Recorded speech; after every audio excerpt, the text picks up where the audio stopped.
पश्चिम बंगाल में इस समय त्योहार का माहौल है। एक ओर जहां नव वर्ष यानी कि पहला बैसाख की तैयारी है, तो वहीं दूसरी ओर गणतंत्र का सबसे बड़ा पर्व यानी कि चुनाव की तैयारी है।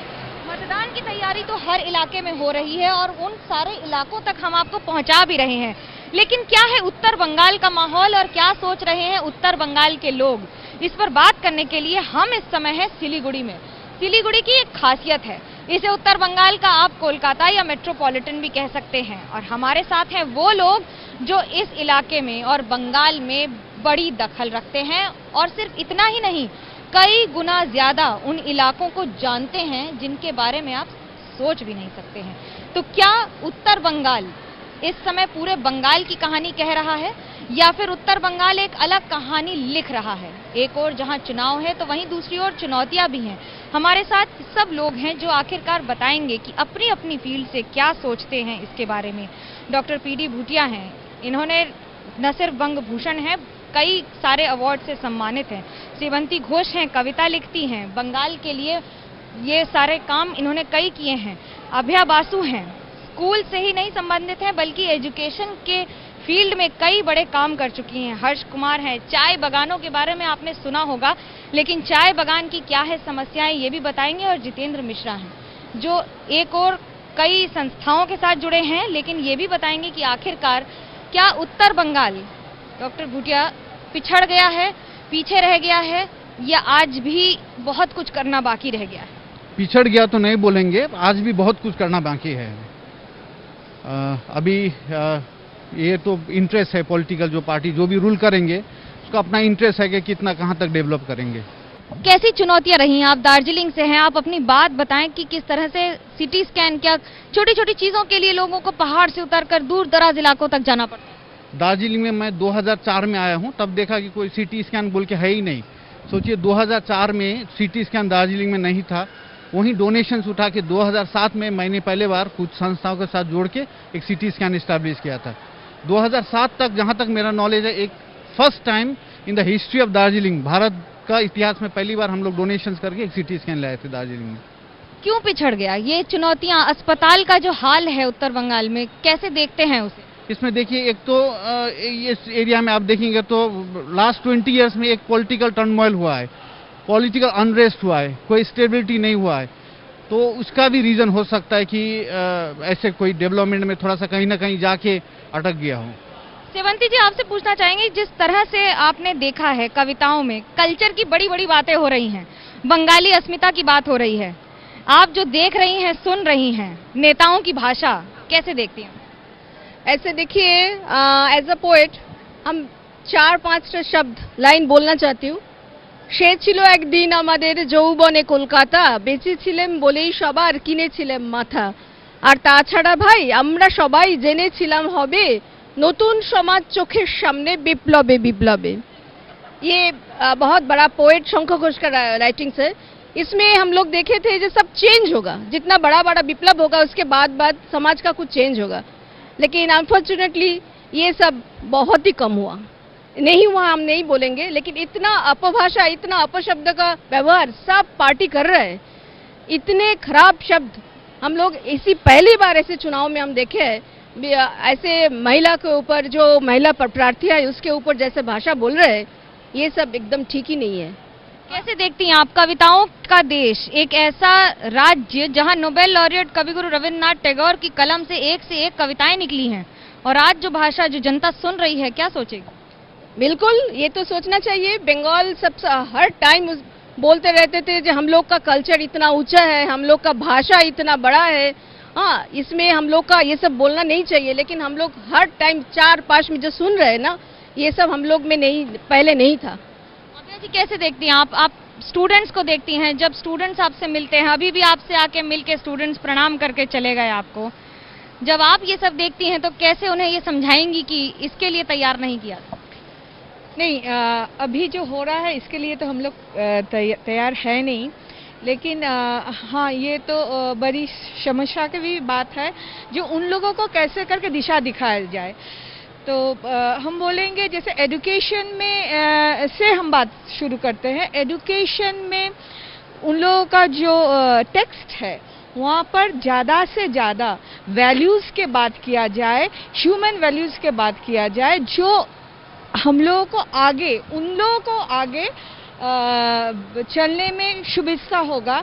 जैसे आप अभी प्रश्न किए थे शैबंती दी को, ये जो भाषा क्या बोलना चाहिए, क्या नहीं बोलना चाहिए, और कैसे करके बोलना चाहिए, किसी के ऊपर आपका कोई भी क्षोभ हो वो कैसे करके आपको निकालना चाहिए, क्योंकि हम लोगों से सीख उन लोगों को मिलेगा, वो शिक्षा हम लोगों को देना है। शिक्षा जिस तरह से बढ़ रही है, नॉर्थ बंगाल में बहुत अच्छे अच्छे इंस्टीट्यूशंस रहे हैं, लेकिन सबसे ज्यादा बंद, आगजनी की घटनाएं और मूवमेंट्स भी यहाँ पर हुए हैं। बच्चे चले गए छोड़कर। नहीं, आप जैसे जो बोल रहे हैं वो एक साइडेड ट्रूथ है, लेकिन दूसरा साइडेड जो है, हम नॉर्थ बंगाल में बहुत कुछ हम लोग सह भी रहे हैं, हम लोग का धैर्य हम लोग दिखा रहे हैं। बहुत हर कोई आके हम लोग का एक्सप्लॉइट करके चले जाते हैं, हर कोई बोल के जाते हैं हाँ हम लोग नॉर्थ बंगाल के लिए है, लेकिन कोई नॉर्थ बंगाल के लिए अलग से कुछ प्लानिंग नहीं हो रहा है, क्योंकि लेकिन इतना यहाँ का रीजनल डाइवर्सिफाइड लैंग्वेजेस है, डाइवर्सिफाइड कल्चर है, इनको कहीं पर हम लोग वैसे करके पोर्ट्रे नहीं करते हैं। यहाँ पर कोई भी कल्चरल एक्टिविटी हो, एजुकेशनल एक्टिविटी हो, उनका जो रीच होना चाहिए, उनको जैसे करके पोर्ट्रे करना चाहिए, वैसे करके हम लोग कोई भी बाहर जाकर पोर्ट्रे नहीं करते। तो क्या हम ये कहें कि सिर्फ चाय बागान और हॉस्पिटैलिटी, यही दो सेक्टर रह जाते हैं? सिर्फ चाय बागान की ही बात होती है हर चीज। जब चाय बागान, दार्जिलिंग की चाय आई, लेकिन चाय बागानों का क्या हाल है ये तो दुनिया देख रही है। चाय बागान की बात इसलिए होती है कि और कौन सी इंडस्ट्री है यहाँ जिसकी हम बात करें। तो चाय बागान अपने में ही कोई इंडस्ट्री नहीं है। ये तो पूरे नॉर्थ बंगाल में 500 से ज़्यादा टी गार्डन्स हैं, मोर देन 30 लाख पॉपुलेशन जो कि टी गार्डन की है, और उसको छोड़ करके उसके आसपास की जो 15-20 लाख पॉपुलेशन है। तो मैं पिछले मोर देन 4 डिकेड्स 1973 से मैं टी गार्डन से एसोसिएटेड हूँ। तो मुझसे अगर पूछा जाए कि नॉर्थ बंगाल में टी गार्डन रिलेटेड या उस एरिया में क्या डेवलपमेंट हुआ है, तो रोड्स बनी हैं, वो छोड़ करके कोई इंडस्ट्रियल सेटअप नहीं आया है।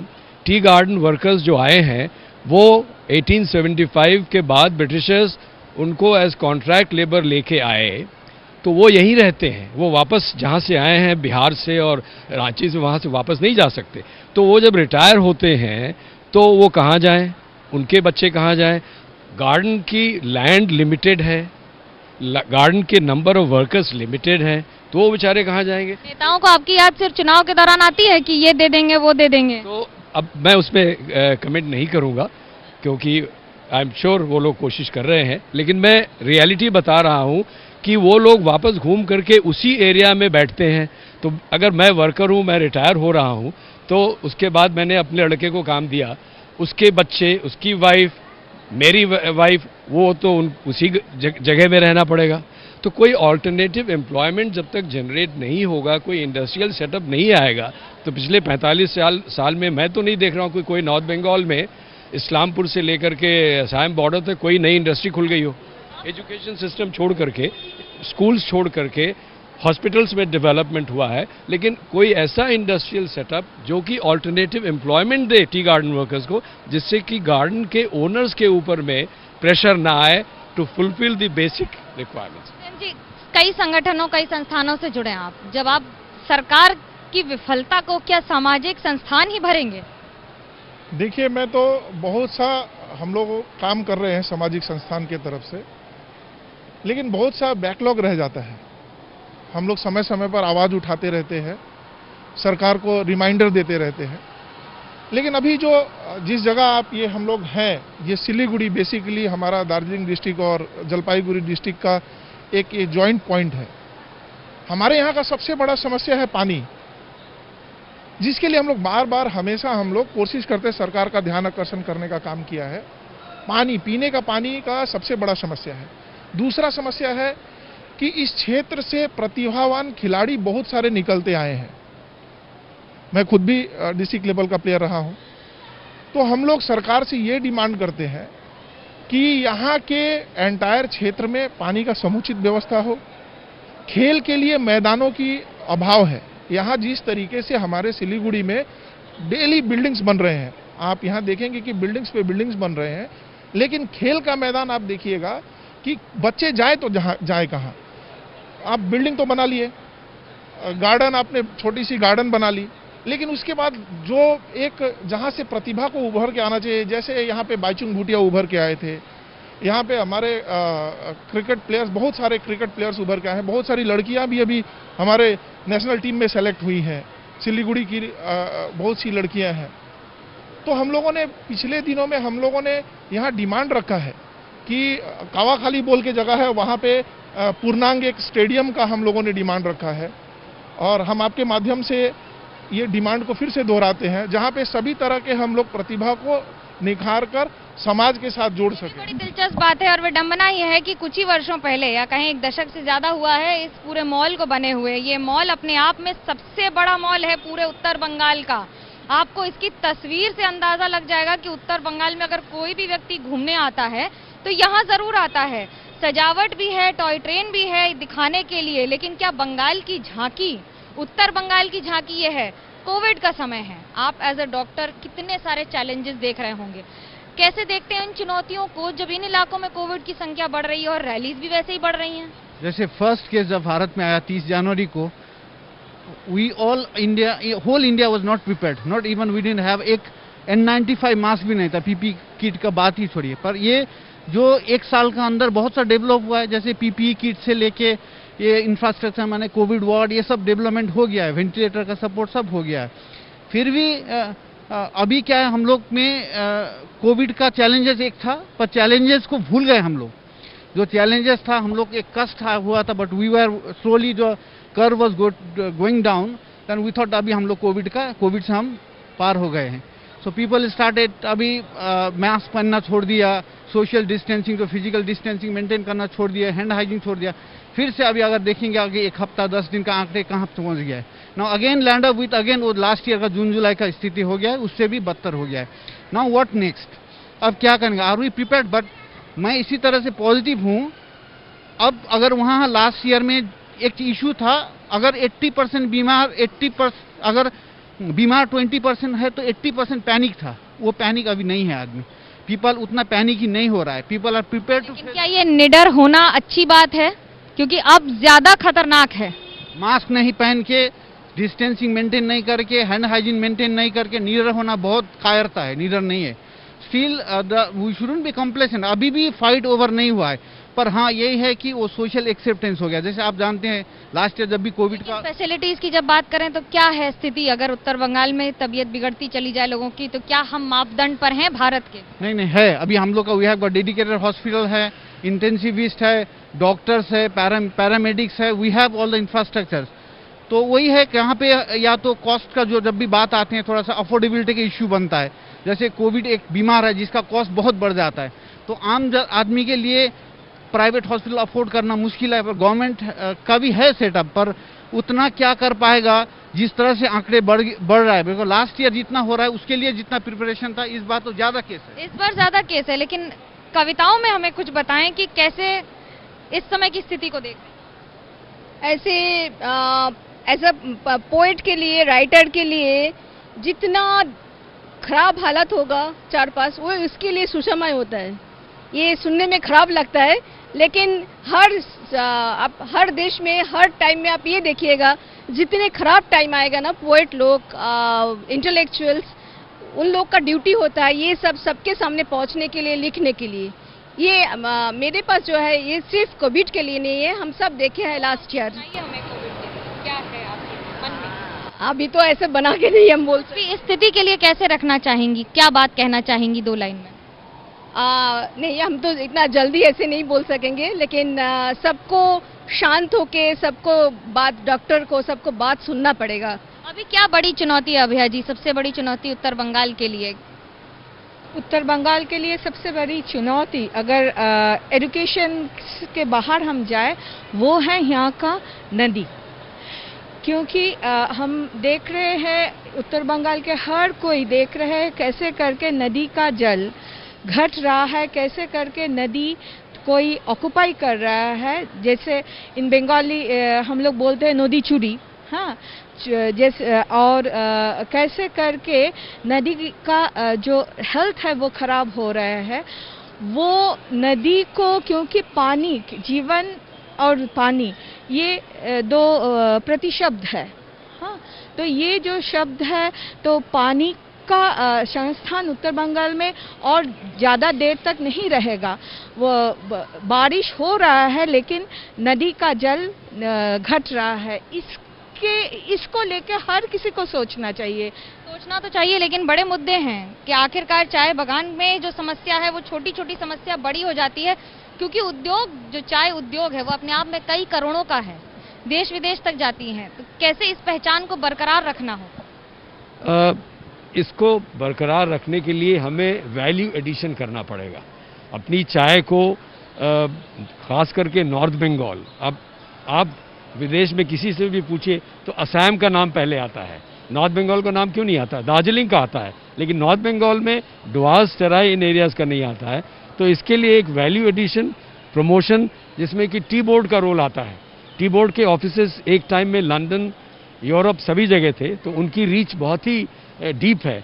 तो अगर वो वैल्यू एडिशन, प्रमोशनल इशू करे विदेश में, तो उससे एक बहुत बड़ा बेनिफिट मिल सकता है वैल्यू एडिशन के हिसाब से। जब आप बात कर रहे हैं बंगाल की, खास तौर से इन इलाकों की, एक सबसे बड़ी चुनौती जिसे इस समय ऊपर उठना होगा, उससे पूरे इस क्षेत्र का सबसे बड़ा, तो मैंने आपको मुद्दा बताया कि सबसे बड़ा समस्या पानी का है, लेकिन यहाँ पे सबसे बड़ा है कि यहाँ पे इंडस्ट्री वगैरह डेवलप हो।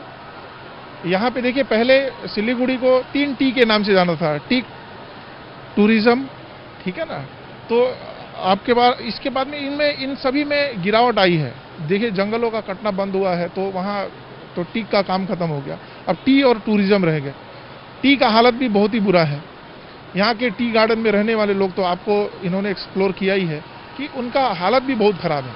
तो उसके लिए भी काम करने की आवश्यकता है। गवर्नमेंट को विशेष करके ध्यान देना होगा ताकि यहाँ पे रोजगार पनपे। रोजगार सबसे बड़ा मुद्दा है, और सिर्फ यही नहीं, दरअसल रोजगार के साथ चुनौती ये है कि कैसे आने वाले दिनों में सिर्फ चुनाव के सामने चुनौती न रखकर इस चुनौती से आगे बढ़ा जाए, क्योंकि उत्तर बंगाल इंतजार कर रहा है कि उसे उत्तर की दिशा में और ऊपर की दिशा में ले जाया जा सके। न सिर्फ बंगाल का एक ऐसा हिस्सा जिसे हमेशा ऊपर तो रखा गया, लेकिन कभी भी सम्मान ऊपर की तरह नहीं दिया गया। कैमरा पर्सन सूरज पांडे और सुजीत सामल के साथ मनोज्ञा लोईवाल, सिलीगुड़ी, एबीपी न्यूज।